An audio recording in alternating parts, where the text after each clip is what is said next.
11월 25일 화요일, 러시아는 엄청나고 용서할 수 없는 실수를 저질렀습니다. 러시아는 우크라이나 수도를 상대로 대규모 공격을 감행했고 도시 전역의 민간 아파트 건물을 의도적으로 표적으로 삼았습니다. 그 결과는 참혹했습니다. 사람들은 불타는 건물 안에 갇혀 비명을 지르며 도움을 요청했고 탈출하기 위해 이불로 즉석에서 밧줄을 만들어야 했습니다. 그래서 우크라이나의 대응은 잔혹했고 전략적이었으며 지속적이었습니다. 지난 며칠 동안 우크라이나는 이 전쟁에서 러시아가 경험한 것 중 가장 큰 공습 중 일부를 퍼부었습니다. 그들은 군수공장, 드론 생산센터, 그리고 고가치 항공기 정비 허브를 성공적으로 타격했습니다. 전략 항공기와 첨단 방공 시스템을 포함해 수억 달러에 달하는 러시아 군사 장비가 이제 파괴되었습니다. 크렘린은 이러한 대규모이자 지속적인 공격으로 인해 러시아의 하늘이 점점 더 안전하지 않게 되고 있다는 사실을 깨닫고 당황하고 있습니다. 그럼 처음부터 시작합시다. 11월 25일은 키이우 우크라이나 민간인들에게 가장 끔찍한 밤 중 하나였습니다. 러시아가 수도 등 우크라이나 여러 도시에 대규모 공격을 가해 주요 시설과 주거지를 표적으로 삼았습니다. 샤이드 드론과 킨잘 미사일로 공격했습니다. 우크라이나인들은 러시아 공격에 익숙해졌습니다. 하지만 이번 밤은 정말 달랐습니다. 화면에 보이는 영상에서 알 수 있듯이 이곳은 키이우에 있는 평범한 민간 아파트 건물이었습니다. 또한 러시아는 도시 내 여러 건물을 주로 공격했습니다. 사람들은 공격을 받을 때 잠을 자고 있었고 러시아 드론이 출입구를 불태워버려서 그들은 그곳에 갇혀버렸습니다. 다음 클립을 들어보세요. 아파트 화재 중 누군가 도움을 요청하는 소리가 들립니다.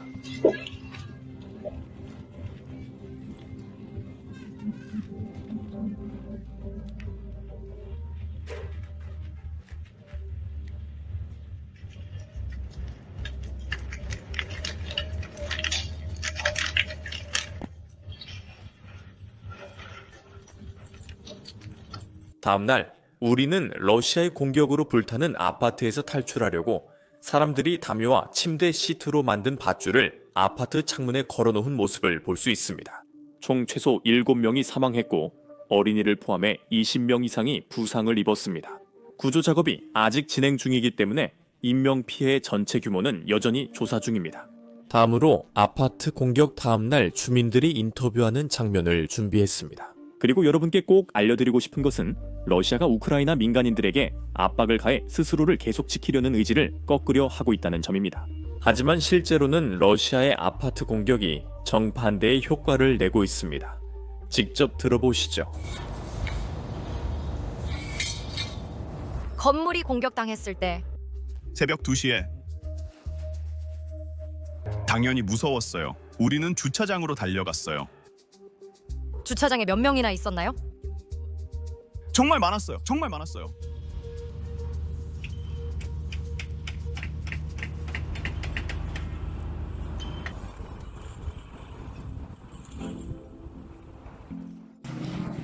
저는 폭발 소리는 못 듣고 문이 옆에 떨어져서 깨어났어요. 그때 복도에 있었고 밖에 나가니 저 아파트 사람들이 도움을 요청하고 있었어요.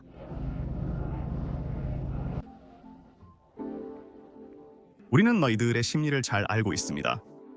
저는 그들을 러시아인이나 사람이라 부를 수 없습니다. 우리는 그들이 어떤 사람들인지 알고 있습니다. 우리는 그들을 아주 잘 압니다. 무기만이 도울 수 있는 유일한 도구입니다. 우크라이나, 슬라바, 우크라이나.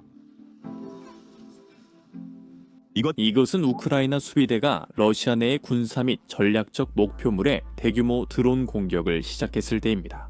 그 공격은 며칠이 지난 지금도 계속되고 있습니다.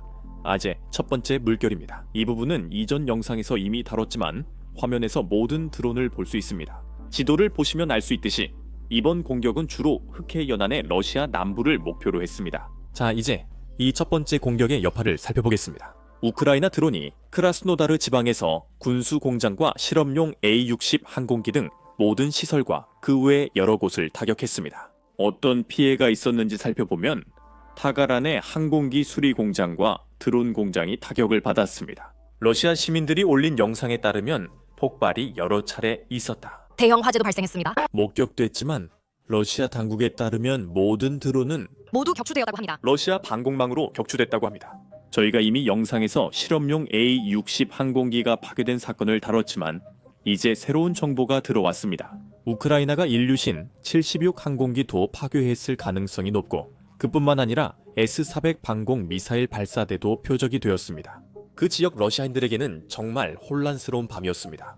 그리고 이 다음 영상만큼 그 밤이 얼마나 혼란스러웠는지를 잘 보여주는 것도 없습니다. 여기서 한 커플이 밤에 그냥 운전하고 있는데 갑자기 러시아 방공 시스템이 작동하는 모습을 볼 수 있습니다. 그들의 반응을 들어보시죠. 방금 빨간 것들 날아다니는 거 봤어? 그건 트레이서 추적탄이라고 불러. 와, 그거 정말 끔찍하다. 그건 로켓이 아니야. 아니, 저건 총알이야. 대구경 무기에서 발사된 트레이서 추적탄들이지. 그건 로켓이야. 그리고 왜 그들이 여기 있는 거지? 그러니까 이해가 안 돼. 왜 그런지 모르겠어. 여기서 운전하는 건 우리뿐이야. 왜 그런지 모르겠어. 여기서 운전하는 건 우리뿐이야. 아무도 없어서 무서워. 봐, 저게 트레이서들이야. 맞아. 보바 멈춰. 다른 길로 가자. 이해가 안 돼. 왜 얘네들이 있지?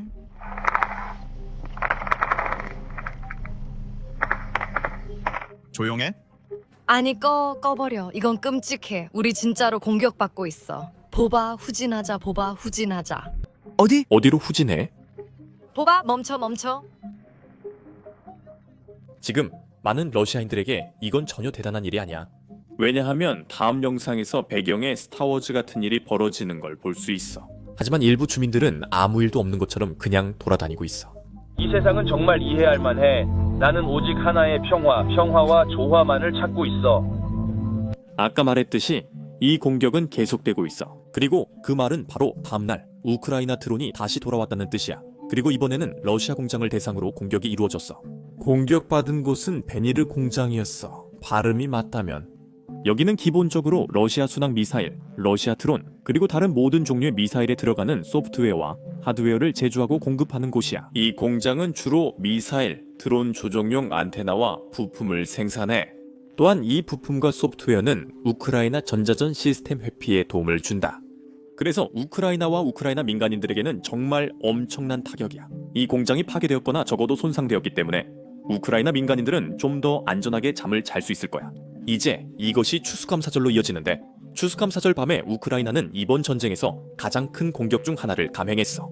화면에 보이는 지도에서 알 수 있듯이 드론들이 러시아 전역과 러시아가 점령한 크림반도를 가로질러 물결처럼 쏟아졌어. 이후 여러 지역에서 폭발이 여러 번 발생했어. 러시아 주민들이 올린 영상들을 통해 우리가 확인할 수 있었어. 그럼 어떤 곳이 표적이 됐고 어디가 타격을 입었는지 알아보자. 사라토프 정유소부터 시작하자. 우크라이나는 최근 몇 달 동안 이 정유소를 여러 번 공격했어. 그리고 이번에는 우크라이나 드론이 그 지역에 진입하자마자 연속적인 폭발이 기록되는 모습을 볼 수 있었어. 그걸 한번 보자. 젠장, 멍청이, 젠장. 그래, 잘했어. 이제 우크라이나인들이 추수감사절을 독특하게 기념한다고 할 수 있겠네요. 여러분도 아시다시피 이곳은 러시아인과 우크라이나인 모두에게 매우 중요한 시설입니다. 러시아인들에게는 그럴 이유가 있습니다. 이 시설은 푸틴이 전쟁 자금 마련을 위해 해외 판매 가능한 스무여 종 석유 제품을 생산합니다. 하지만 우크라이나인들에게는 이것이 독특한 상황입니다. 이곳은 우크라이나 드론이 계속해서 공격하기에 가장 쉬운 시설 중 하나인 것 같습니다. 왜냐하면 이 시설은 매주 공격을 받고 있기 때문입니다. 그리고 이 모든 것은 푸틴이 이 정유소를 보호하기 위해 군인들을 배치했다는 사실에도 불구하고 일어나고 있습니다. 그는 정유소 주변에 그물을 설치해 우크라이나 드론의 접근을 막았습니다. 하지만 그런 대책들은 효과가 없었습니다. 정유소 공격은 계속되고 있습니다. 또 효과 없는 게 뭔지 아시나요? 푸틴의 크림반도 방어선입니다. 지난 3일 동안 우크라이나 드론이 러시아가 점령한 크림반도에서 러시아의 고가치 방공 시스템 3대를 파괴한 것으로 보입니다. 이 시스템은 BKUM-1, BKUM-2TORME입니다. 이 방공 시스템들이 무력화된 후 우크라이나 드론들은 러시아가 장거리 드론을 보관하는 데 사용하던 저장 시설, 즉 경납고를 파괴했습니다.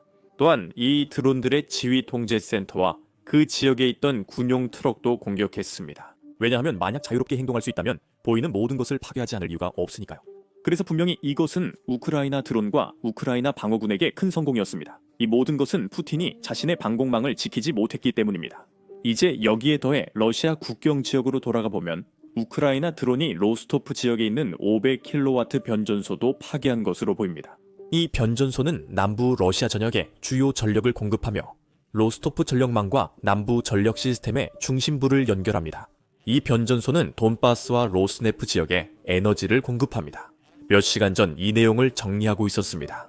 금요일 아침 우크라이나가 또 다른 발전소를 타격한 것으로 보입니다. 이번에는 벨그라드 지역에서 우크라이나 드론 덕분에 발생한 일입니다. 그 여파를 보시죠.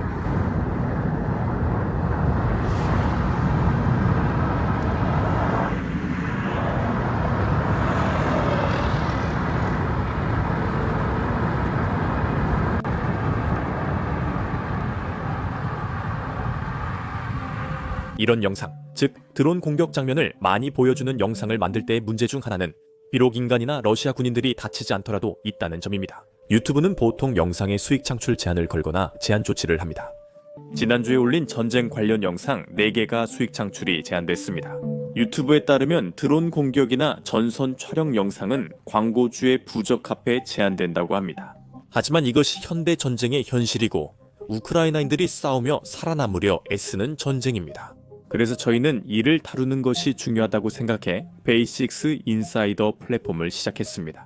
저희가 처음부터 직접 만들었기 때문에 아무런 제약이 없습니다. 저희는 드론 공격 영상을 흐리게 처리할 필요도 없고 최전선 영상도 흐리게 처리할 필요가 없으며 러시아 공군기지가 파괴되는 장면도 흐리게 처리할 필요가 없습니다.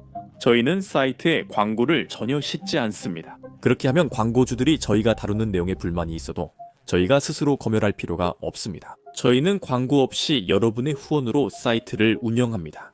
이런 보도에 관심이 있다면, 그리고 저희 영상을 검열 없이 시청하고 유튜브에는 올릴 수 없는 보너스 콘텐츠도 보고 싶으시다면 꼭 basicsincere.com에 가입해주세요. 설명란에 링크를 클릭하시거나 화면에 보이는 QR코드를 스캔하셔도 됩니다. 가입하시면 저희가 이미 업로드한 모든 콘텐츠와 앞으로 업로드할 모든 영상을 시청하실 수 있습니다. 여러분의 후원이 취재와 채널 운영에 큰 힘이 됩니다. 감사합니다. 저는 샘이고 다음 영상에서 뵙겠습니다.